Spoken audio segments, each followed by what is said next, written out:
Hello dear students, कैसे हो सब लोग। आज हम देखने वाले हैं बाइनोमियल थ्योरम का एक बहुत ही important concept and that is general term. General term क्या होता है, किस तरीके से उसको फाइंड आउट किया जाता है, सब कुछ बताऊंगा। उसके बाद हम लोग देखेंगे कि उसके क्वेश्चन कैसे सॉल्व करते हैं। एक एक चीजें हम डिटेल में देखने वाले हैं। पूरा वीडियो देखना, आसानी से समझ में आ जाएगा। सो देखते हैं बाइनोमियल थ्योरम क्या होता है सबसे पहले, उसके बाद उसका जनरल टर्म क्या होता है। So let's see. Right, so ये है binomial theorem. x plus a whole power n, nc0 x raise to n, nc1 x raise to n minus one a, nc2 x raise to n minus two a square. जैसे आपको पता है ये binomial theorem है। अब binomial theorem के बारे में दो तीन बातें बताना चाहता हूं मैं। पहली बात, अगर पावर n है तो उसमें total n plus one terms आते हैं। अगर पावर n है तो n प्लस वन टर्म्स आते हैं। दूसरी इंपॉर्टेंट बात कि जो जो भी टर्म्स है उनकी डिग्री या उनका जो पावर होता है वो सेम होता है। मतलब इसका हाईएस्ट पावर n है तो इसका हाईएस्ट पावर n, ये n माइनस वन और a का पावर वन, तो अगेन n हो गया, n माइनस टू और a का पावर टू, अगेन n हो गया, total power n। So total power n मिलता है। तीसरी इंपॉर्टेंट बात जो है वो ये है कि ये जो हम लेते हैं इसमें अगर इसको लिखना है तो इजी तरीका क्या है, तो पहले x का हाईएस्ट पावर ले लो, उसके बाद a का लोएस्ट पावर जीरो आएगा, वो नहीं लिखा तो भी चलता है। उसके बाद मैं क्या कर सकता हूं कि इसमें x का जो पावर है वो एक से कम किया मैंने, और a का पावर एक से बढ़ाया, x का पावर a से कम किया, a का पावर एक से बढ़ाया। इसी तरीके से आगे जाएंगे, लास्ट वाले में क्या होगा, x का पावर ही नहीं आएगा और a का हाईएस्ट पावर आएगा a raise to n। Now same is applicable to x minus a whole power n में। देखो यार, nc0 x raise to n, nc1 x, ये जो nc0 nc1 nc2 है ये है उसके कोएफिशिएंट्स, ये उसके कोएफिशिएंट्स है। इसमें ये और ये सेम है, सारे प्लस आते हैं, इसमें आता है plus minus, alternate plus minus आएंगे। कहां से शुरुआत करेंगे सर, शुरुआत हमेशा प्लस से ही होती है। ये प्लस ये माइनस, ये प्लस ये माइनस, इस तरीके से आगे जाए। राइट, अब जनरल टर्म के बारे में मैं बताता हूं। देखो, अब यहां पे सिंपल एक बात है कि मुझे अगर फर्स्ट टर्म अगर निकालना है तो फर्स्ट टर्म क्या है, nc0 है और x का पावर है n। सेकेंड टर्म है nc1 x का power n minus one a। ना हो क्या रहा है समझ लो, और एक लिखता हूं। थर्ड टर्म क्या है, nc2 x का power n minus two a square. ठीक है, कुछ चीजें समझ लो, कुछ सिमिलैरिटीज समझ लो, उसके बाद जनरल टर्म आसान हो जाएगी। सबसे पहली बात, ये वन है nc1, इधर n माइनस वन आया तो वन वहां पे दिख रहा है, nc2 है तो n माइनस टू आया। अब इधर वन था तो a का पावर वन कुछ नहीं है, मतलब वन होता है। सो a का पावर वन आया, इधर टू है तो a का पावर टू आया। तो यहाँ पे ये जो टू है, ये टू ये टू ये टू सेम, ये वन ये वन ये वन ये भी सेम। ठीक है, जीरो के केस में भी वही चीज फॉलो होता है। लेकिन उससे भी इंपॉर्टेंट बात क्या है, फर्स्ट टर्म में एनसी जीरो, मतलब एनसी और नीचे वाला जो आर होता है उसकी वैल्यू एक से कम आ रही है, वन है तो जीरो, सेकेंड है तो वन, थर्ड है तो टू, इस तरीके से। अब रैंडमली मैंने आपको टर्म पूछा तो आप भी बता सकते हो। अगर मुझे टेंथ टर्म लिखना है, ठीक है, इसमें तो लिखा हुआ नहीं है बट इससे लिख सकता हूं मैं। देखो यार, थर्ड में nc2 था, टेंथ में क्या आएगा, nc9 आएगा। Yes, x raise to n minus two था, इधर कितना आएगा, x raise to n minus nine, और इधर टू था तो a स्क्वायर था तो इधर आएगा a रेस टू। तो मैं टेंथ टर्म लिख पाया, डायरेक्टली लिखा मैंने। राइट, तो इसका मतलब ये मैं आर्थ टर्म भी लिख सकता हूं। तो इसमें जनरल टर्म क्या होता है ये मैं बताता हूं। ये टेंथ टर्म है तो nc9 आ रहा है। सो इसमें जो जनरल टर्म होता है वो जनरल टर्म किस तरीके से आता है ये मैं बताने वाला हूं, और वो होता है r plus one term, T R plus one. ठीक है, r प्लस वन क्यों, क्योंकि ये एक से नंबर बड़ा है ना, ये टू है तो ये थ्री है, ये वन है तो ये टू है, तो मतलब r प्लस वन लेंगे तो r की वैल्यू r ही लेनी पड़ेगी, r की वैल्यू r ही लेनी पड़ेगी। नाउ इसको जनरलाइज करूंगा मैं, NCR एक से कम, देखो सेकेंड टर्म है तो वन है, थर्ड टर्म है तो टू है, टेंथ टर्म है तो नाइन है, तो एक से कम NCR इनटू राइट। यहाँ पे x का पावर n माइनस r आएगा क्योंकि ये मैच करते हैं हम, इनटू a का पावर आएगा। Now this is called as general term, this is called as general term, इसको कहते हैं जनरल टर्म। ठीक है, जनरल टर्म में टी आर प्लस वन निकालते हैं, मतलब मुझे 10th टर्म पूछा तो आर की वैल्यू 9, 15th टर्म पूछा तो आर की वैल्यू 14, 22nd टर्म पूछा तो आर की वैल्यू 21। बहुत सिंपल, बहुत इजी, इस तरीके से आ रहा है। Correct. Now go for this one, ये भी सेम ही है, ये भी कुछ चेंज नहीं होगा, बट इसमें एक प्रॉब्लम है बच्चों। क्या प्रॉब्लम है? इसमें प्लस माइनस आ रहा है अल्टरनेट। ठीक है, तो बाकी का तो सेम है, वो लिख लेता हूं मैं पहले। एनसीआर भी है, x raise to n minus r भी है, ए रेस टू आर भी है, बट प्रॉब्लम है प्लस माइनस से। यहाँ पे कोई प्रॉब्लम नहीं था, सीधा सीधा आ गया। ठीक है, अब यहाँ पे वो प्लस माइनस को टैकल करने के लिए वी विल टेक -1 का पावर। क्यों ऐसा?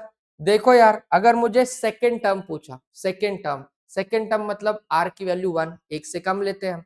सेकेंड टर्म आर की वैल्यू 1, -1 का पावर 1, -1 का पावर 1 क्या होता है? -1 होता है। तो ये फर्स्ट टर्म, ये सेकेंड टर्म, तो माइनस। ठीक है, थर्ड टर्म पूछा, थर्ड टर्म है तो आर का वैल्यू 2, आर का वैल्यू 2 मतलब -1 का स्क्वायर होगा। आर -1 का स्क्वायर +1 होता है, तो थर्ड टर्म देखो पॉजिटिव, तो उसके लिए ये वाला जरूरी है। So this is for x minus a whole power n, इसमें -1 ये एक्स्ट्रा टर्म आ रहा है, ये जनरल टर्म है इसकी। So I hope general term clear हुआ होगा, ये वाला और ये वाला बाइनोमियल थ्योरम से ही first term, second term, third term, general term. यहाँ पे भी first term, second term, third term, उसी तरीके से जनरल टर्म के लिए सिर्फ additional -1/r। Clear with this? आगे चलते हैं, अब देखते हैं क्वेश्चंस इसके। So let's have the first question. Find the 10th term in the binomial expansion of 2x square plus 1/x का पावर 12। देखो 10th टर्म पूछा है, मतलब T10 पूछा है। T10 जब पूछ रहे तो R की वैल्यू 9 आएगी, मैंने पहले ही बताया R की वैल्यू 9 आएगी। अब यहाँ पे है 2x स्क्वायर प्लस 1/x का होल पावर।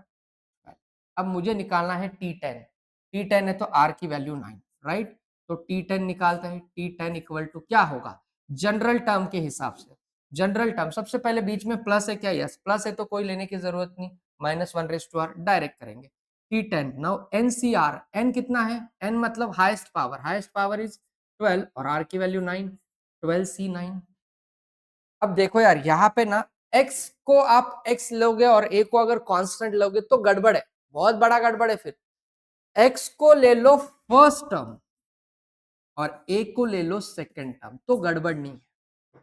x को ले लो फर्स्ट टर्म, a को ले लो सेकंड टर्म। टर्म मतलब आप कंसिडर कर सकते हो या फर्स्ट वेरिएबल, सेकंड वेरिएबल, ऐसा कंसिडर कर सकते हो। टर्म बोला तो ये भी बहुत लोग कंफ्यूज हो जाएंगे, बट फर्स्ट और सेकंड इसलिए बोल रहा हूं मैं क्योंकि ये तो वेरिएशन आने वाला है ना। 2x स्क्वायर ये पहला है और 1/x दूसरा है। आप बोलोगे यहाँ पे तो कांस्टेंट ही नहीं है, मैंने कहीं पे भी नहीं बताया कि a is a constant, a constant है, मैंने बताया ही नहीं। वो सिर्फ वो स्टैंडर्ड एक्सपांशन था, यहाँ पे ये फर्स्ट वाला है, ये सेकंड वाला है, तो उसको उसी के हिसाब से लेने वाले हैं। सो बस यहाँ पे आएगा पहला वाला 2x स्क्वायर, 2x स्क्वायर का पावर क्या होता है? n माइनस आर, मतलब 12 माइनस 9 इंटू ये 1/x, और 1/x का पावर आएगा आपका 9, 1/x का पावर आएगा 9, राइट। वो तो सेम ही था, ये 9 मैच करता है, ये 12 माइनस आर मतलब 9 मैच करेगा। सो 12C9 मेरे लिए होगा 12C3 बच्चों। क्या आएगा फिर? ये आएगा 2x स्क्वायर का पावर 3 इंटू 1/x⁻⁹। ये 12C3 आ रहा है, 12, 11, 10 डिवाइडेड बाई 3, 2, 1 इंटू 2 का क्यूब 8 इंटू एक्स स्क्वायर का पावर 3 इज x⁻⁶ और नीचे x⁻⁹ आ रहा है। ये कैंसिल होगा इसके साथ, यहाँ पे 3 बचेगा, 3 2 ज़ा 6, 6 2 ज़ा 12 कितना आ रहा है?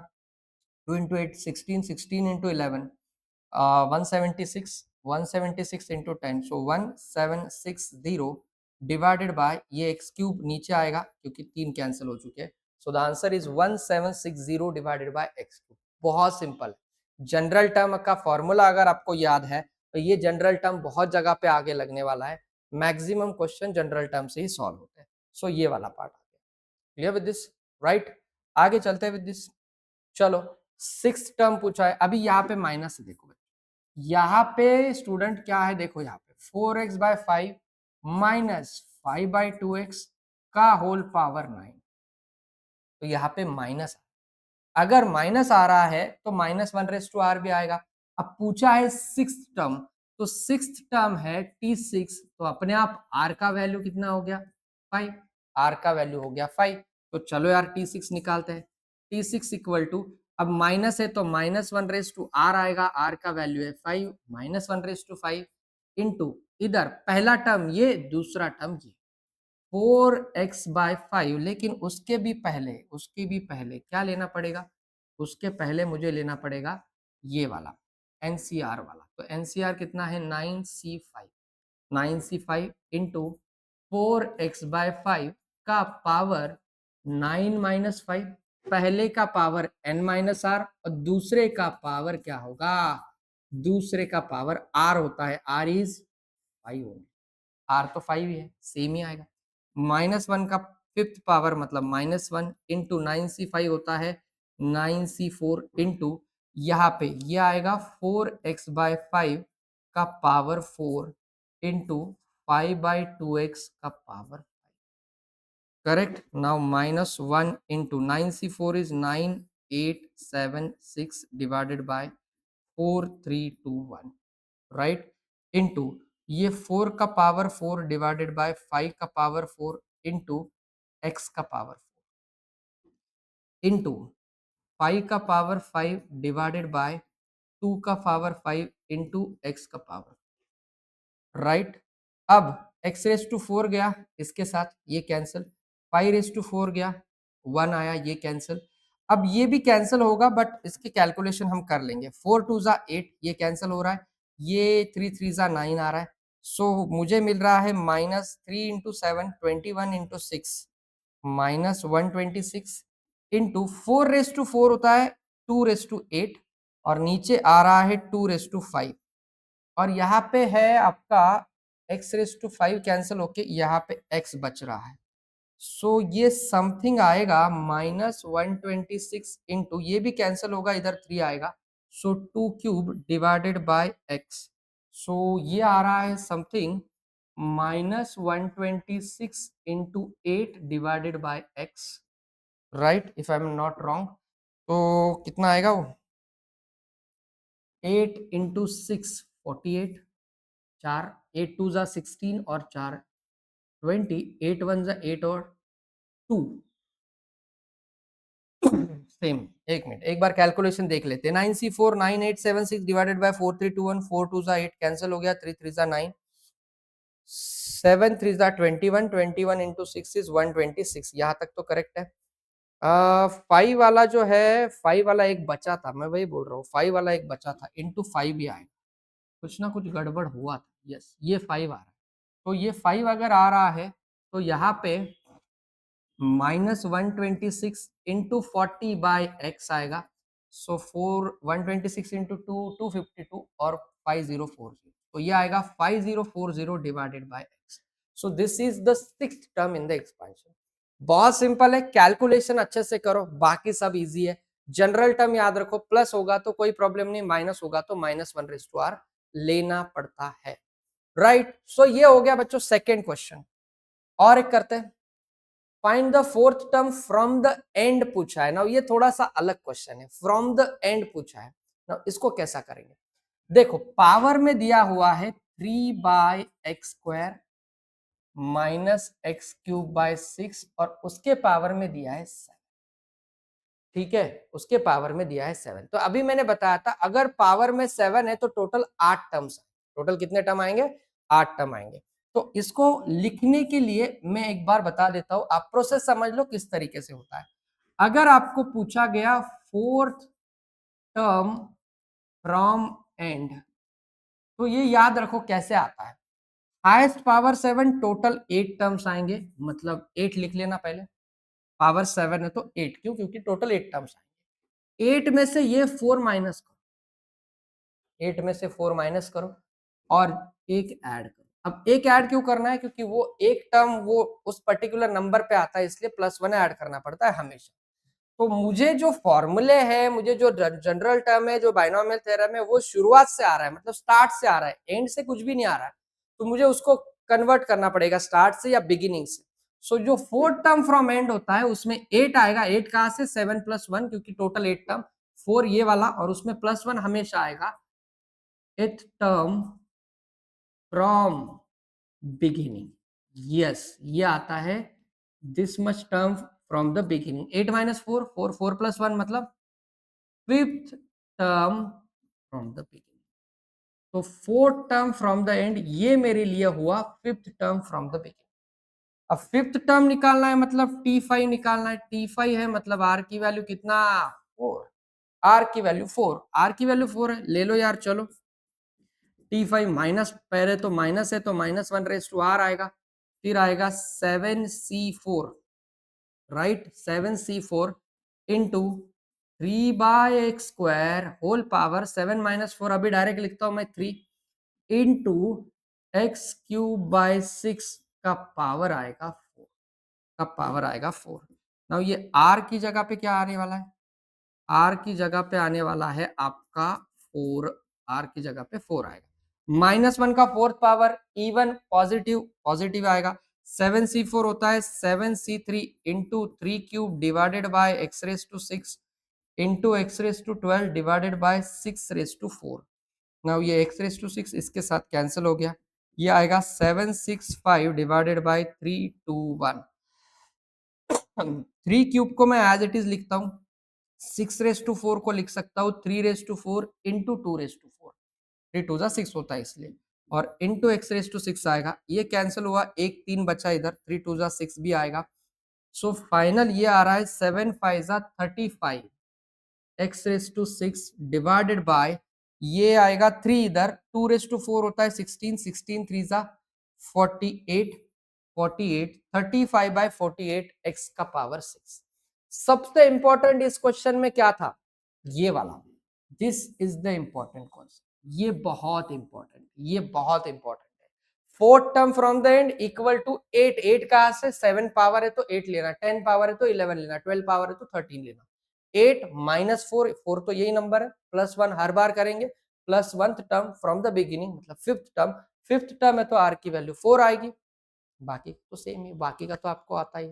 यस, सो आज बहुत ही इंपॉर्टेंट कॉन्सेप्ट बताया मैंने। जनरल टर्म क्या होता है, TR+1 कैसे निकालते हैं, कैसे आया उसका कॉन्सेप्ट, और उसके क्वेश्चंस भी हम लोगों ने डिस्कस किए। तो ये बहुत ही इंपॉर्टेंट कॉन्सेप्ट है, इसको अच्छे से प्रिपेयर करना। आज यहीं पे रुकते हैं। Thank you very much.